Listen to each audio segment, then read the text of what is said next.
So, I'm going to present the United States and Chinese rivalry. As we know, Chinese and United States are the two most powerful countries in the world, economically especially. We do know that a lot of country has been dependent of China, especially because China creates now a lot of things. They build a lot of things, and a lot of companies is in China. So we're going to ask the question if we are assisting in the beginning of a new Cold War. So to answer this question, we're going to see in the first part an overall of China and United States relationship with a good video. Then we're going to see situation, especially one similar to Cold War, and to finish we will see a resurgence of tension between China and United States. So first, the overall of Chinese and United States relationship. So we're going to see an extract of a video that will show us an overall in the current affair of China and United States relationship. U.S.-China relations have worsened under the Trump administration. I think that's basically true. Donald Trump is the first U.S. president to really wage full-spectrum competition with China. He presided over a huge boost in U.S. military power directed into East Asia. He made the most aggressive use of tariffs against China that we've seen since really the Second World War. It's a very aggressive upfront policy. At the same time, though, I don't think Trump himself was the sole architect of this shift in U.S.-China relations. I think part of it was actually a reaction to China's own rise in international aggression. China has just become a much more active, muscular, and authoritarian country over the last decade. So I actually think U.S.-China relations are going to continue on the same trend during the Biden administration. The one thing that Democrats and Republicans seem to be able to agree on is that the United States needs to get tough with China. The one major difference is that Biden is all about multilateralism. He's all about allies, and so he's trying to build an alliance of democracies. So it's more of a difference of tactics, but the overarching strategy of what the United States is doing with China is largely going to remain the same. So as we see in the video, Trump has been the most toughest president. He has been the toughest with China. But even Biden is following Trump's step by being tough on China, and it's just that the fight is very different. As we can see, Trump is more on its own decision. It's United States decide alone. But with Biden, he wants to work with ally to fight China, and Biden is using the argument of democracy. That we will talk about that later. But just before the second part, to clarify something, when the People's Republic of China was created, it was not recognized by the United States as the true China.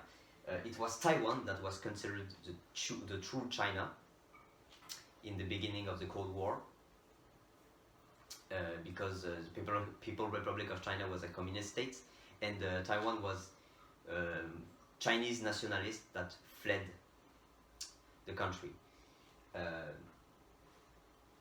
And Taiwan was in the Security Council of United Nations, but later on, it was the People's Republic of China that was in the Security Council because they decided to not side with USSR anymore since the deaths, especially with the death of Stalin. So in the second part, we're going to see a situation similar to Cold War. Before the main reason of this part, there is something very interesting with President Joe Biden. As we seen in the last parts, he used he used ally to fight China. He preferred to help to work with ally, and he used the argument that that was very important in Cold War. That was a fight for democracy. Biden is splitting his fight in two aspects. There is democracy, and democracy has to fight authoritarian regime.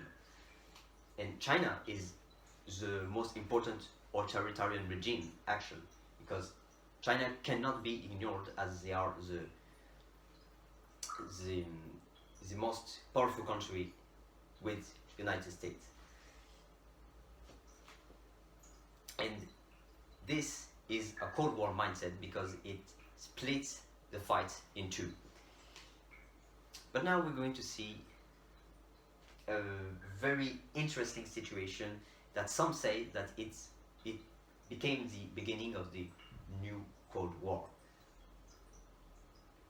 In August 2021, we saw the withdrawal of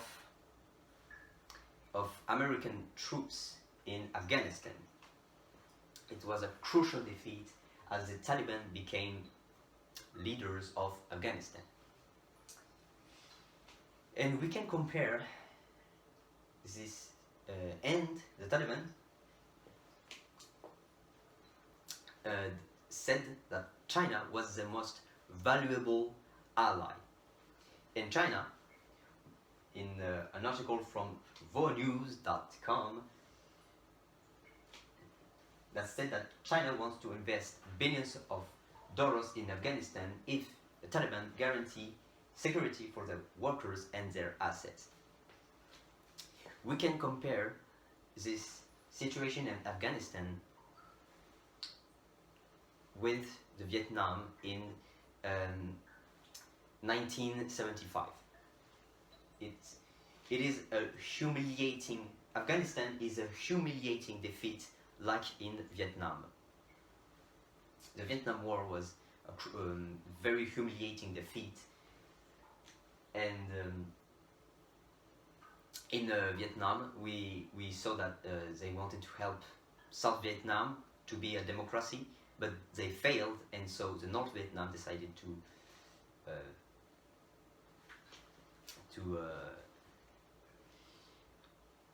annex the south of Vietnam in order to become a full communist state. And here, by withdrawing American troops, withdrawing their military forces, allows the Taliban to side with the most important enemy, that is China. And so they left the one that wanted to fight for democracy, the people in Afghanistan that wanted to fight for democracy, were left by their only hope, that was the United States. So that's why we can really compare it to Vietnam. And a little interesting thing, Afghanistan is, we could say also that they withdraw because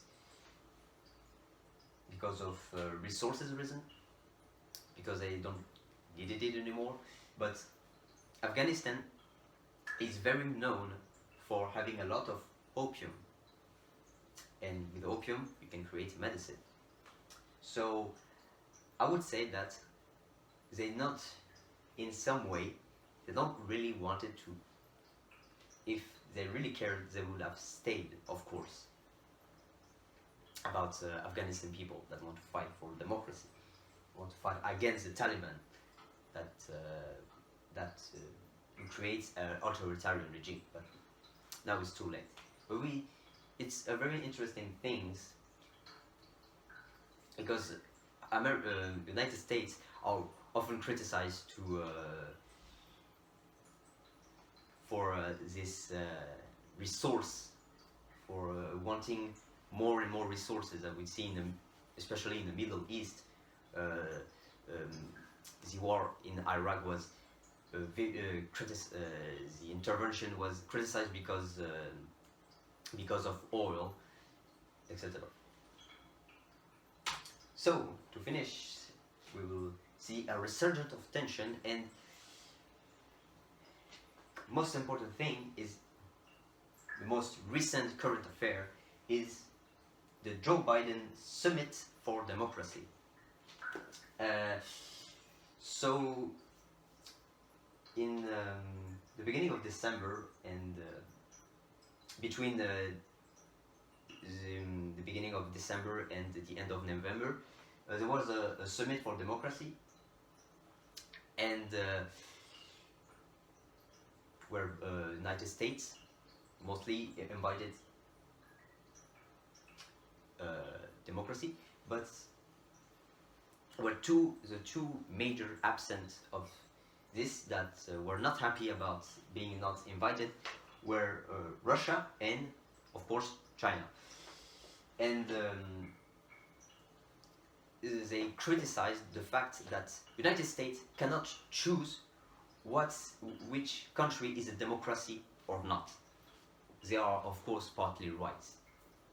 They are absolutely right. And with this map that I found from an article, from The Economist article, but the source is from the U.S. State Department. We can see which country were invited, and as we can see, first of all, we can see that the country that were invited, it looks like a world split in two, don't you think? It's like it's a Cold War, like it's a Cold War mindset. It's like it's a Cold War mindset, because by inviting those countries like France, United Kingdom, Australia, United States choose their ally for the new Cold War, don't you think? And the second thing that I want to say about this is that the United States choose their ally for economic reasons. There is something behind it. And I'm going to take the example of Nigeria. Nigeria is one of the biggest oil exporter. It exports a lot of oil because its economy depends on oil. I think it's the 8th or the 12th oil exporter. Maybe the 8th, but it was one of the most important oil exporter. And especially and it was one of the most expanding country economically, with South Africa, of course. So it's really a Cold War mindset here. And of course, the other tension, even China warns of return to Cold War tension. As this article from DW.com, we can see, you can read that tension between China and United States grow over Taiwan. And as we saw in the current affair, China wants Taiwan to be part of China. Because for China, Taiwan is not an independent country. It's a country that belongs to China. And United States wants to defend Taiwan. It doesn't want Taiwan to be in the hands of the Chinese, and so it leads to a arm wrestling match between China and United States, and because China wants to put military force in Taiwan, and the U.S. said that if they do that, they will also do that. And we also know that the U.S. has a lot of fleets, and has one in Asia, in the Pacific Ocean. So it could lead to tension. I mean, it leads to tension, but it could be even worse. So to conclude, I'm going to answer two of the questions. I will, of course, let you answer them, but to conclude, I will answer this question. So first, do I believe in the beginning of a new Cold War? For me, every card on the table is aligned to say that we are in a new Cold War. We are in the beginning of it. And Afghanistan is, like a lot of specialists said, it really is the beginning of a new Cold War, with the fact that the Taliban decided to side with China. And that it is a humiliating defeat without being a defeat, because they just give up. They gave up. And Taiwan, the event of Taiwan that I talked earlier, could be the real start. Could be either the start of a new world war, but let's hope not. It's not the case. Let's hope it's not the case. But I don't think it's going to be the case. We're still going to be in that Cold War mindset, because every country in the world don't want war, and they prefer to be in state of conflict instead of or using siding with forces instead of directly engaging in a war. And so, the second question, a very interesting question: if a new war, where's to begin?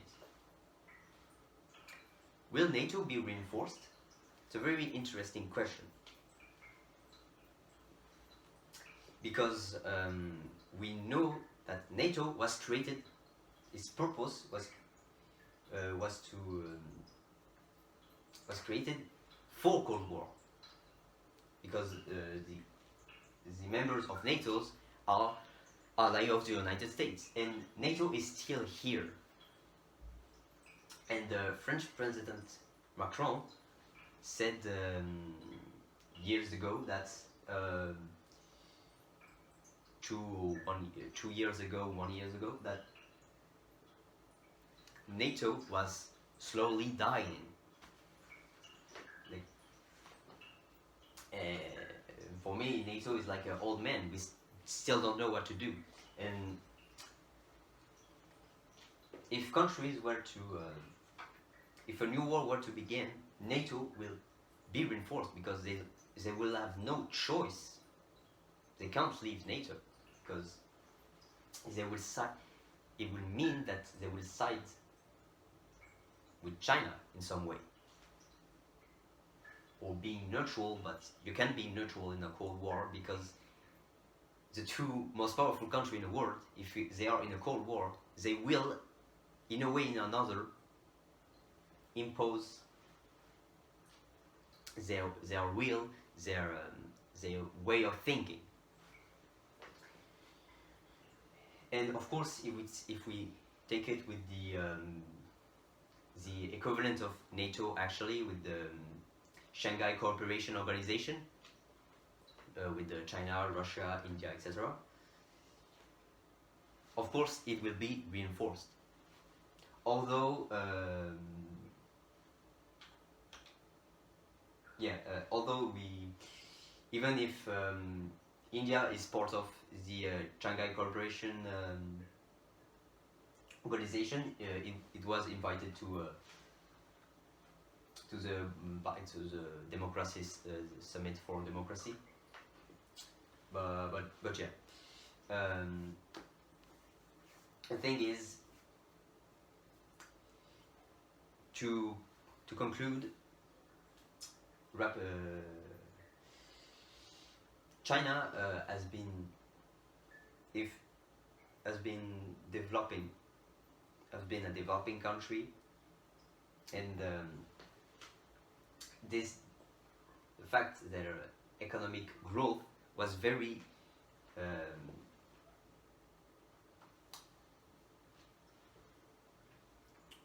was because of the United States. They because a lot of company from the United States decided to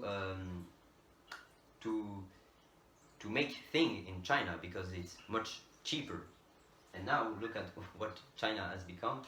It has become one of the most important country economically in the world, which is incredible. And with that, they used their soft power to build, to expand, to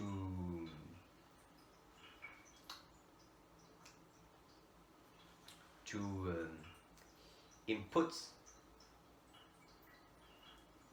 their way of thinking. They want to know that China exists. They want to. That's why they created organization like Confucius, which is a cultural organization that help China expanding their culture to other countries, and also United States with the Cold War, and especially with the fact that they won the Cold War, the first Cold War with the Cold War with USSR, with that now Russia. They also have been spending the culture, and the culture of the United States is in every country. Even China cannot. Was not, even China was not spared. But what is very important is that those two countries today wants to, as they are the most powerful country in the world, they want to expand. They want to impose. They want to expand the way of thinking to other countries. Thank you, everyone.